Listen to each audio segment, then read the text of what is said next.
Siapa paling jago apa lo, Ja? Lo. Mana lagi buka gua? Oke. Ton, buka lu keluarin gitu, Ton. Gini muka gua nah. Nah, Ya dah. Mulai, Ja. Ikut, Ja.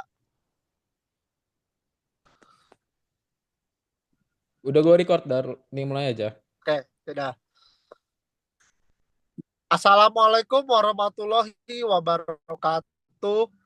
Kami dari kelompok Mawar Putih izin mempresentasikan hasil diskusi kami yang berjudul Analisis Kasus Hukum Telematika Kasus Kebocoran Data BPJS Kesehatan yang beranggotakan dari saya sendiri sebagai moderator, Muhammad Umar Ali Mahfid, M. Farhan Marhasan, Muhammad Arbi Araid, Atala Justitio Kadapi, Muhammad Mirja Mutawali, M. Husin Hatang. Selanjutnya kita akan ke materi. Next, Ja. Yang akan dibacakan oleh Dapi. Kepada Atala dipersilahkan.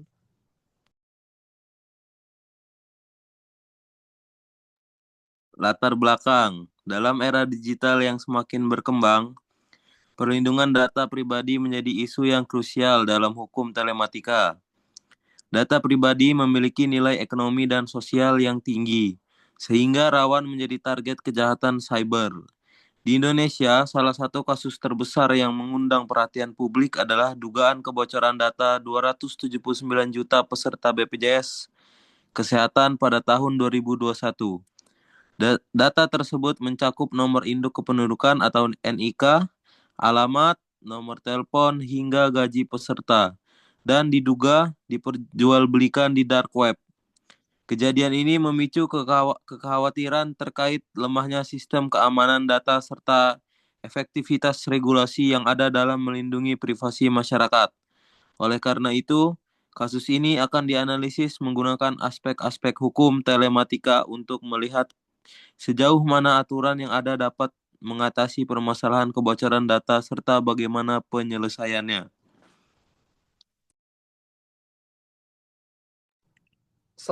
Slide 2 masih kamu, Dapi. Yang kedua ada permasalahan. Dalam kasus kebocoran data BPJS Kesehatan, terdapat beberapa permasalahan utama yang perlu dianalisis, yaitu yang pertama, bagaimana aspek hukum telematika diterapkan dalam melindungi data pribadi masyarakat.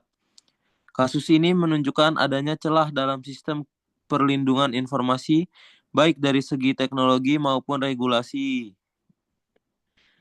Kedua, apakah regulasi yang ada seperti UU ITE dan UU PDP sudah cukup untuk mencegah serta menangani kebocoran data?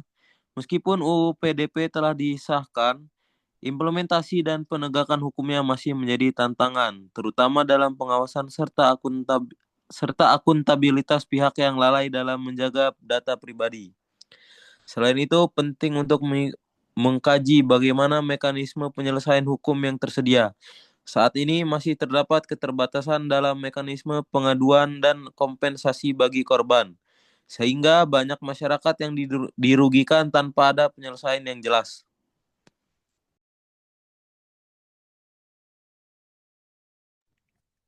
Baik, untuk slide 4 dan 5 akan dibacakan oleh teman kita Farhan. Kepada Farhan dipersilakan.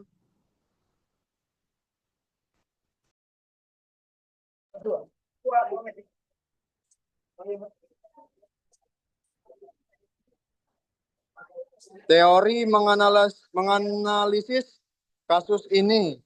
Beberapa teori dan regulasi hukum telematika digunakan sebagai dasar pijakan teori privasi dan perlindungan data dari Alan Westin menjadi acuan dalam memahami pentingnya hak privasi dalam era digital.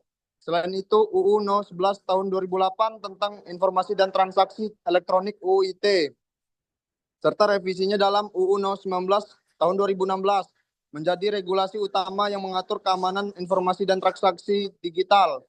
Regulasi yang lainnya relevan adalah UU nomor 27 tahun 2022 tentang perlindungan data pribadi dalam kurung UU PDP dalam tutup kurung yang mengatur hak-hak pemilik data serta kewajiban pengelola data dalam menjaga keamanan informasi. Selain itu, teori keamanan cyber Juga digunakan untuk memahami bagaimana serangan cyber dapat menjadi serta langkah-langkah mitigasi yang dapat diterapkan untuk mencegah kebocoran data di masa depan.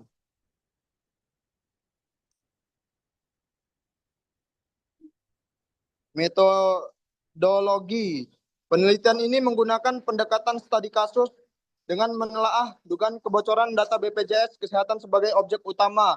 Sumber data yang digunakan berasal dari berita, laporan investigasi, serta regulasi yang mengatur perlindungan data pribadi. Analisis dilakukan dengan membandingkan kasus ini dengan peraturan yang berlaku, serta mengkaji berbagai aspek hukum telematika yang relevan. Melalui metode ini diharapkan dapat ditemukan solusi serta rekomendasi yang dapat meningkatkan perlindungan data pribadi di Indonesia. Selanjutnya akan dibacakan oleh teman kita Muhammad Mirja. Kepada Mirja dipersilakan. Baik, selanjutnya pembahasan. Yang pertama itu aspek privasi dan keamanan informasi.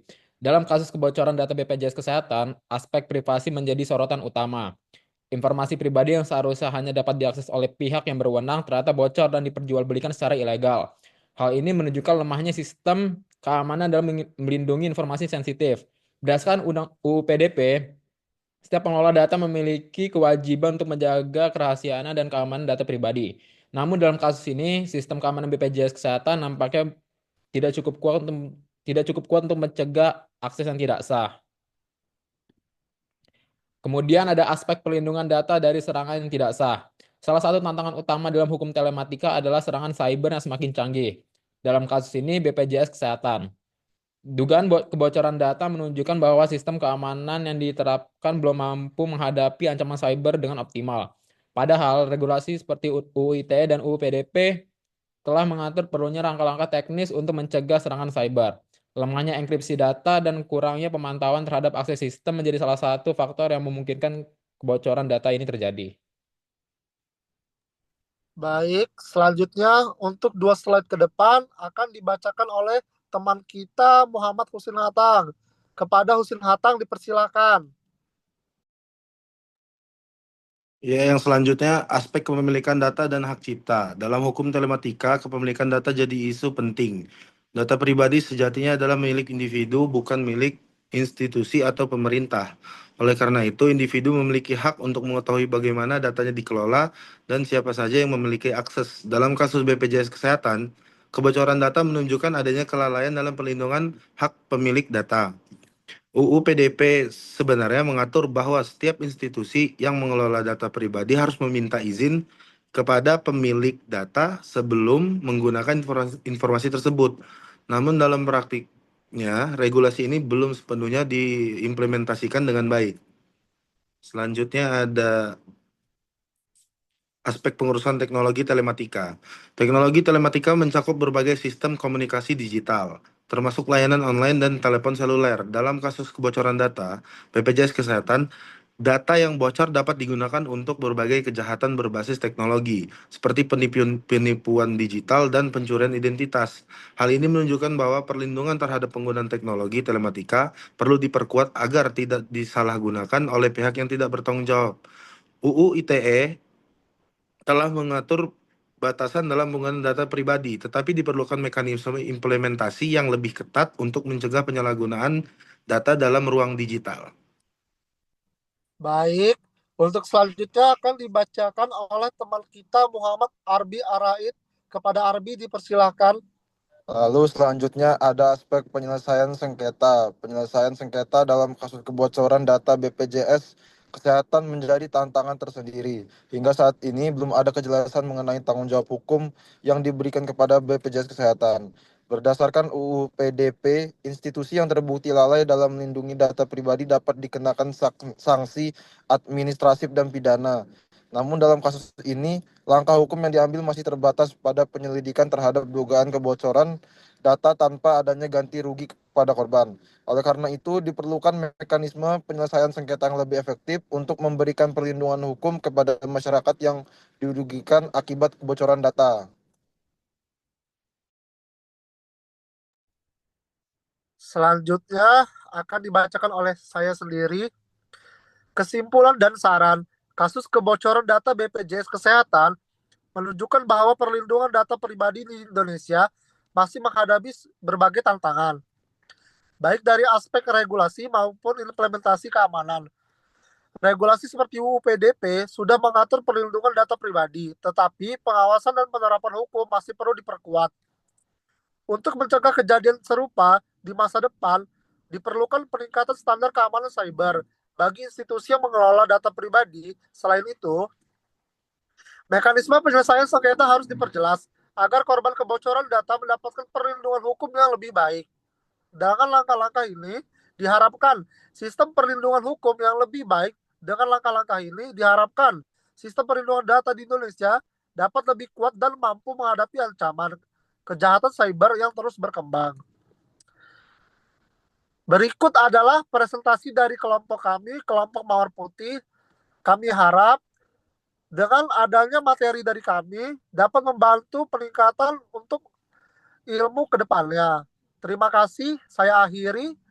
Wabillahi taufiq wal hidayah. Wassalamualaikum warahmatullahi wabarakatuh. Waalaikumsalam warahmatullahi wabarakatuh. Waalaikumsalam warahmatullahi Screen wabarakatuh. recordnya mati dulu, Jak.